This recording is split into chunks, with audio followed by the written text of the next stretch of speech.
پرندوں کی ہجرت تحریر کیا ہے محترمہ امامہ سروری قادری نے۔ دنیا کی ابتدا سے ہی انسان ایک ایسی تلاش میں رہا ہے جہاں سکون ہو، سچ ہو، حق ہو۔ یہ تلاش دراصل روح کی ہے جو نور کی دنیا سے آ کر مٹی کے جسم میں قید کی گئی اور ازل سے اپنی اصل کی جانب واپس پلٹنے کو بے قرار رہتی ہے، مگر دنیا کی زنجیروں میں الجھ کر اپنا راستہ بھول جاتی ہے، کیونکہ انسان کی ذات میں خیر اور شر کی ایک مستقل کشمکش جاری رہتی ہے۔ ایک طرف روح کا نور ہے جو اللہ کی طرف کھینچتا ہے، اور دوسری طرف نفس کی تاریکی ہے جو دنیا کی لذتوں، غرور اور ہوس کی طرف مائل کرتی ہے۔ حضرت شیخ فرید الدین عطار رحمۃ اللہ علیہ کی شہرہ آفاق فارسی تصنیف منطق الطیر یعنی پرندوں کی ہجرت اسی روحانی تلاش کا آئینہ ہے، جس میں مختلف پرندوں کو انسان کی مختلف اخلاقی، نفسیاتی اور روحانی کیفیات کا مظہر بنایا گیا ہے۔ ہر پرندہ اپنی اپنی فطرت میں انسان کے اندر موجود جذبات اور نفس کی مختلف اشکال کی ترجمانی کرتا ہے۔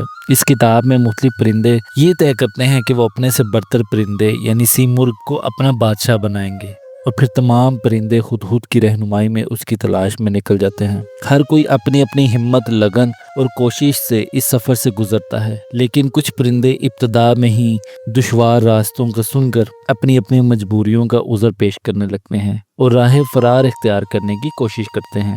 لیکن ہدہد، جسے تمام پرندوں نے اپنا مرشد بنایا ہوا تھا، اتنے مضبوط اور پر اثر دلائل سے ان کے عذر رد کر دیتا ہے کہ ان کو اپنے اپنے عذر بہت بے معنی اور کمزور لگنے لگ جاتے ہیں۔ پرندوں کا رہنما ہدہد تمام پرندوں کو راہ سیمرغ یعنی اللہ کی معرفت کے بارے میں خوب واضح کرتا ہے کہ بظاہر تو سیمرغ بہت دور ہے، کہ آج تک کسی کی اس تک رسائی نہیں ہوئی، اور اس تک جانے کے لیے بہت سے دشوار راستوں کا گزر ہے۔ بڑے بڑے بہادر بھی اس راستے پر یا تو واپس پلٹتے ہیں یا مر جاتے ہیں، لیکن ساتھ میں یہ ترغیب بھی دیتا ہے کہ سیمرغ کی تلاش کے بغیر زندگی غیر مکمل اور ادھوری رہتی ہے، اور سیمرغ کی ذات ہی تمام پرندوں کی تخلیق کا باعث ہے۔ تمام پرندے سیمرغ کے دیدار کے اشتیاق میں بے چین نظر آنے لگے، لیکن جب ہدہد نے راستے کی دشواریوں کا ذکر کیا تو سب کے جوش ٹھنڈے پڑ گئے، اور کچھ پرندوں نے کوئی نہ کوئی بہانہ پیش کر کر سیمرغ کی تلاش ختم کر دی۔ اسی طرح راہ حق کی تلاش کے لیے ہم میں سے ہر کوئی تیار تو ہو جاتا ہے،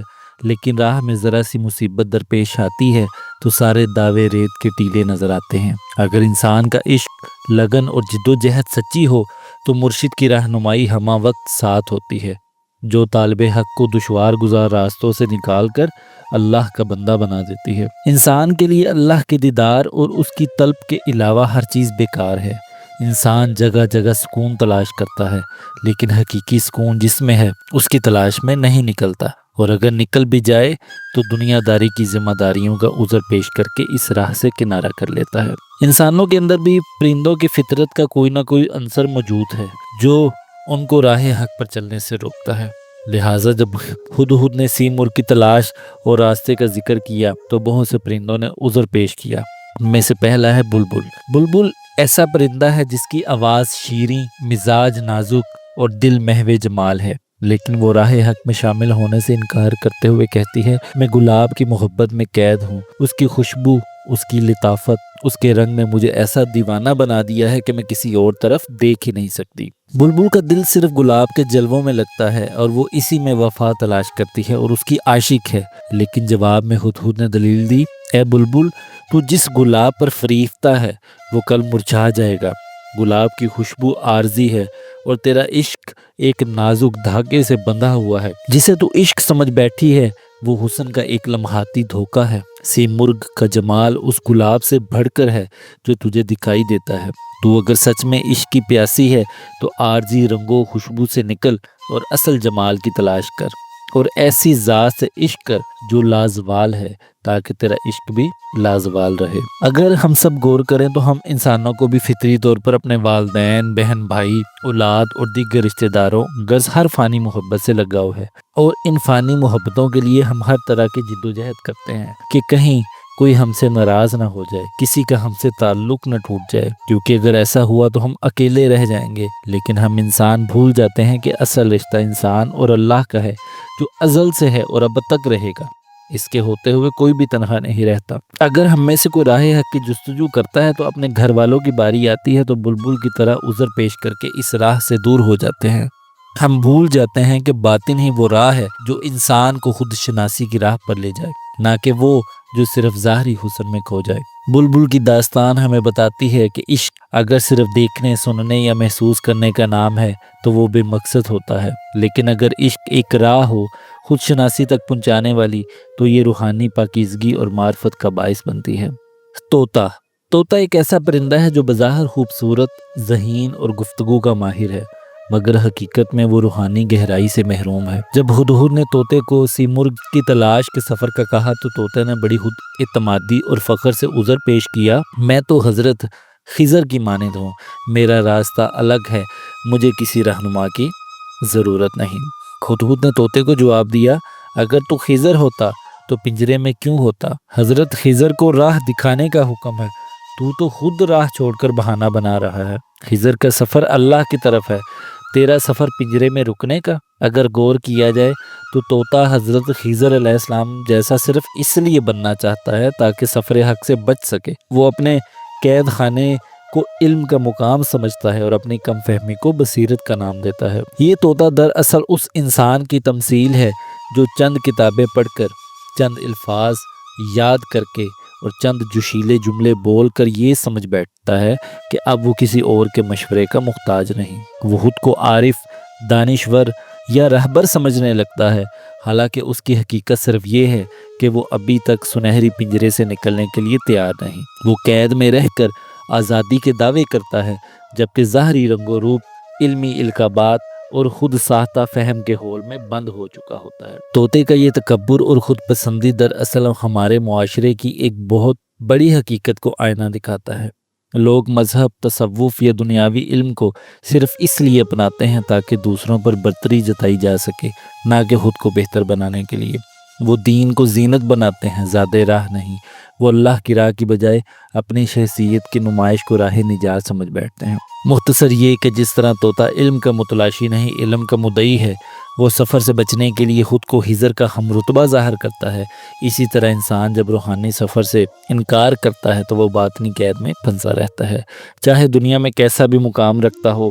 اصل رہائی، اصل علم، اصل خضر وہ ہے جو انسان کو اپنی حقیقت کے عرفان تک پہنچائے۔ اس کے بعد ہے مور جب ہدہد کی طرف سے سیمرغ یعنی اللہ تعالیٰ کی ذات کی تلاش کے سفر کی دعوت سنتا ہے تو اپنے خوبصورت پروں کو پھیلاتے ہوئے نرمی سے انکار کر دیتا ہے۔ وہ کہتا ہے، میں جنت میں رہ چکا ہوں، وہاں کا نظارہ کر چکا ہوں، لیکن اپنی ایک لغزش کی وجہ سے اس سے نکالا گیا۔ اب میری ساری تمنا یہ ہے کہ کسی طرح پھر اسی جنت میں واپس لوٹ جاؤں۔ مور اس بات پر قانع ہے کہ اس کی زندگی کا اصل مقصد وہ کھویا ہوا جاہ و جلال واپس پانا ہے، اس سے آگے وہ دنیاوی رنگ و رونق، اپنی خوبصورتی اور پچھتاوے کے بوجھ میں اس قدر ڈوبا ہوا ہے کہ نئی راہ کی طرف قدم اٹھانے سے گریز کرتا ہے۔ ہدہد مور کو دلیل دیتا ہے، تو جنت میں رہا ضرور ہے مگر وہ تیرا اصل مقام نہیں تھا، اصل تو سیمرغ ہے جو اس جنت سے بھی بلند تر ہے۔ تو ماضی کی غلطی پر شرمندہ ہے، لیکن اسے تھامے رکھنا ہی تیری نئی ترقی کی راہ میں سب سے بڑی رکاوٹ ہے۔ اس طرح انسان اکثر اپنے ماضی میں کھو جاتا ہے، جب وہ کسی وقت نیک، پاکیزہ یا روحانیت کے قریب ہوتا ہے، پھر کسی لغزش، گناہ یا دنیا کی چمک دمک کی وجہ سے اس مقام سے دور ہو جاتا ہے اور ماضی کی اس روشنی کو ہی اپنی منزل سمجھتا ہے۔ وہ ساری زندگی صرف یہ سوچتا ہے کاش وہ وقت واپس آ جائے، مگر یہ نہیں سمجھتا کہ اصل مقصد وہ نہیں جو پیچھے رہ گیا، بلکہ وہ ہے جو آگے موجود ہے۔ انسان اگر صرف اپنی پرانی نیکیوں پر فخر کرے یا اپنے گناہوں پر حسرت کرتا رہے اور اس کیفیت میں کچھ نہ بدلے تو سچائی کی راہ سے دور ہو جاتا ہے۔ ایسے میں وہ نہ تو اپنے دل کو پاک کرتا ہے، نہ خدا کی طرف بڑھتا ہے، بلکہ ایک خیالی ماضی میں قید ہو جاتا ہے۔ اصل کامیابی تب حاصل ہوتی ہے جب انسان اپنے حال پر توجہ دے، اپنے دل میں جھانکے، توبہ کرے اور سچی لگن کے ساتھ سچائی کی طرف سفر شروع کرے۔ جو انسان آج بھی خود کو بدلنے کی کوشش کرے وہ کل کے ہر نقصان کو جیت میں بدل سکتا ہے۔ علامہ اقبال رحمۃ اللہ علیہ اسی کے متعلق فرماتے ہیں، کبھی یہ نوجوان مسلم تدبر بھی کیا تو نے، وہ کیا گردوں تھا تو جس کا ہے ایک ٹوٹا ہوا تارا۔ اس کے بعد ہے بطخ ایک ایسا پرندہ ہے جو پانی سے گہری محبت رکھتی ہے۔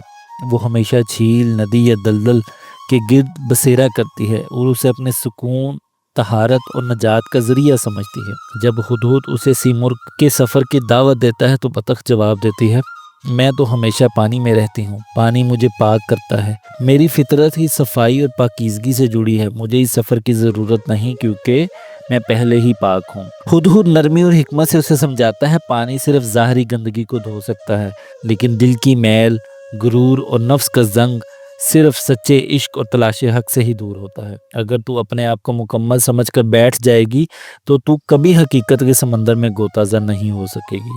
بطح دراصل ان لوگوں کی علامت ہے جو ظاہری عبادات، رسمی طہارت یا اپنی نیکیوں پر فخر کرتے ہیں اور یہ سمجھتے ہیں کہ وہ پہلے ہی کامل ہیں، انہیں مزید تلاش یا قرب الہی کی ضرورت نہیں۔ ایسے لوگ صرف عبادت کے ظاہر پر بھروسہ کرتے ہیں اور دل کی سچائی، نیت کی پاکیزگی اور عاجزی کو بھول جاتے ہیں۔ ظاہری نیکی یا طہارت پر مغرور ہونا انسان کو روحانی ترقی سے روک دیتا ہے۔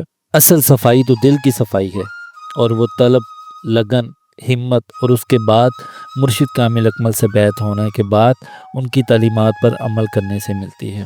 جو خود کو مکمل سمجھ کر بیٹھ جاتا ہے وہ کبھی حق تک نہیں پہنچتا۔ پھر باری آتی ہے باز کی۔ باز ایک ایسا پرندہ ہے جو فطرتاً شاہی، طاقتور اور بلند اڑان والا ہے اور خود کو پرندوں کا بادشاہ سمجھتا ہے۔ جب ہدہد نے اسے سیمرغ کی طرف سفر کی دعوت دی تو باز نے ایک فخریہ انداز میں کہا، میں کسی عام پرندے کی طرح کیوں کسی اور کے پیچھے چلوں؟ میں تو شاہی ہاتھ پر بیٹھتا ہوں، بادشاہ مجھے اپنے ساتھ رکھتے ہیں، میری عزت ہے، میرا رتبہ ہے، مجھے اپنی اہمیت پر فخر ہے۔ ہدہد نے جواب دیتے ہوئے کہا، تو جس بادشاہ کے ہاتھ پر بیٹھتا ہے وہ خود فانی ہے، وہ تخت بھی ایک دن مٹی ہو جائے گا اور وہ ہاتھ بھی۔ تیری سچی عزت تب ہے جب تو سچ کے سامنے جھکنے کا ہنر سیکھے۔ غرور کی پرواز جتنی بھی اونچی ہو، انجام اسی مٹی پر ہوتا ہے جہاں باقی سب لوگ گرتے ہیں۔ باز ہمارے اس انسانی نفس کی نمائندگی کر رہا ہے جو عزت، طاقت، عہدے، شہرت یا کسی بڑے مقام پر فخر کرتا ہے اور یہی سمجھتا ہے کہ وہی سب کچھ ہے۔ ایسے لوگ اللہ کی تلاش میں کیوں کر نکلیں؟ انہیں تو دنیا پہلے ہی سجدہ کر رہی ہے۔ وہ سمجھتے ہیں کہ سچ کی تلاش عام لوگوں کا کام ہے، ان کا نہیں، لیکن اس حقیقت سے ناواقف ہیں کہ طاقت، عزت، مرتبہ اور مقام کبھی بھی ہماری اصل پہچان نہیں ہو سکتے۔ اصل عظمت اس انسان کی ہے جو اپنے رب کو پہچانے، اس کے آگے جھکنے کا سلیقہ سیکھے اور اپنے غرور کو مٹا کر سچ کی تلاش میں نکلے۔